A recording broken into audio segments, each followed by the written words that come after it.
नमस्ते। कानूनी दुनिया में ना हर पल कुछ नया होता है। चलिए आज दुनिया के कुछ बड़े कानूनी फैसलों पर नजर डालते हैं।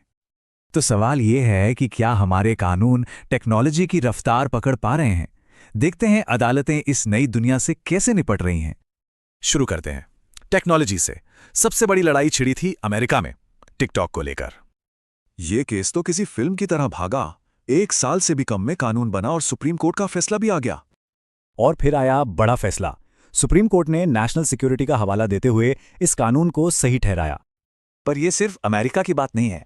चलिए देखते हैं कि दुनिया भर में इस पर क्या चल रहा है। 2 टेक सुपर पावर, 2 अलग अलग सवाल, एक कंट्रोल का तो दूसरा क्रिएशन का। इससे उनकी प्राथमिकताएं साफ दिखती हैं।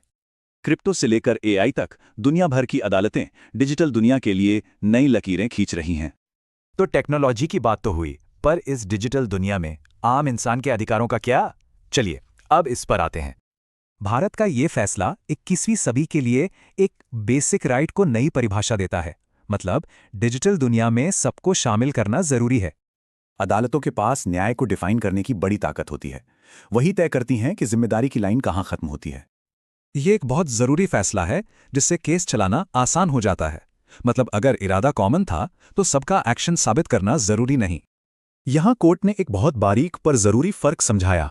अपमानजनक बात कहना और किसी को आत्महत्या के लिए उकसाना, ये 2 अलग चीजें हैं। तो व्यक्तिगत अधिकारों से हटकर अब बिजनेस की दुनिया में चलते हैं, जहां नियम लगातार बदल रहे हैं।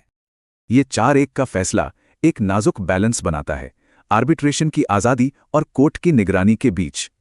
आसान भाषा में कहें तो कोर्ट ने कहा कि आर्बिट्रेशन में दखल कम से कम हो ताकि वो असरदार बना रहे। तो क्या इको फ्रेंडली दावों पर भरोसा कर सकते हैं? यही सवाल ग्रीन वॉशिंग पर हो रही कार्रवाई के सेंटर में है। ये फाइन अपनी तरह के सबसे बड़ों में से एक है और ये दुनिया भर की कंपनियों को एक साफ सिग्नल देता है। तो असली बात यह है कि मामला सिर्फ एक कंपनी का नहीं, बल्कि मार्केट में भरोसा बनाए रखने का है। इन सारे मामलों को देखें तो एक पैटर्न साफ दिखता है। कानून बदलती दुनिया के साथ खुद को बदल रहा है।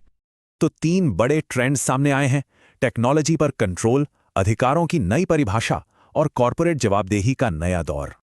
और ये हमें एक बड़े सवाल के साथ छोड़ जाता है, क्या न्याय की धीमी रफ्तार तेज दुनिया के साथ कदम मिला पाएगी?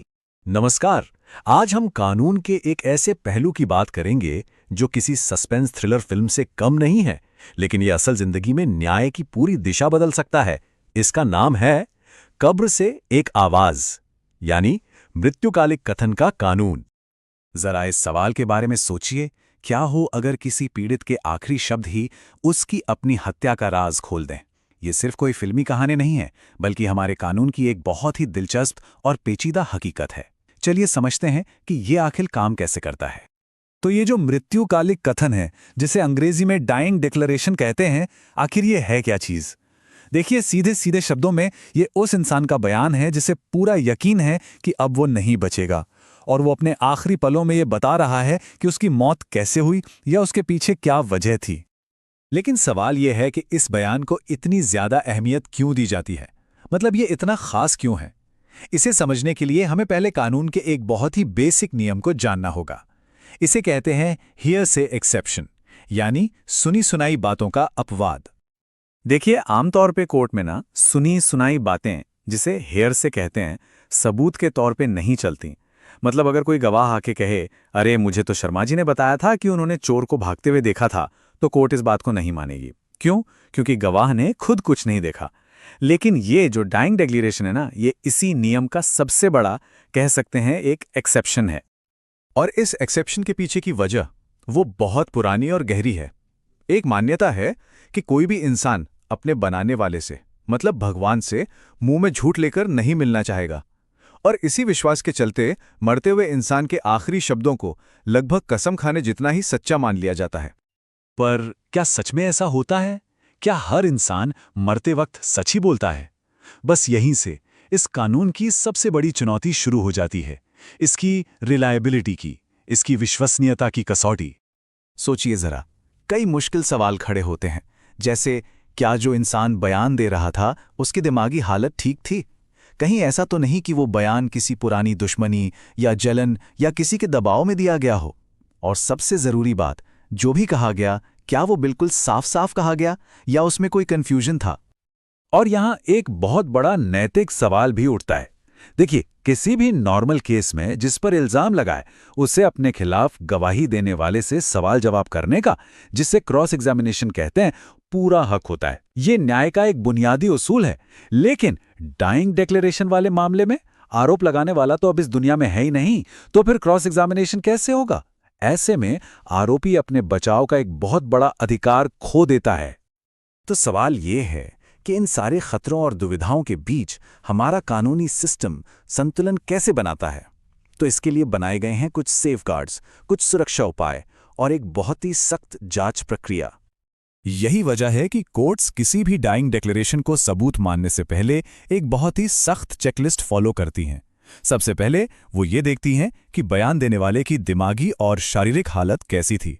फिर ये चेक किया जाता है कि कहीं उस पर कोई बाहरी दबाव तो नहीं था। तीसरी बात, बयान बिल्कुल साफ होना चाहिए, गोलमोल बातें नहीं चलेंगी।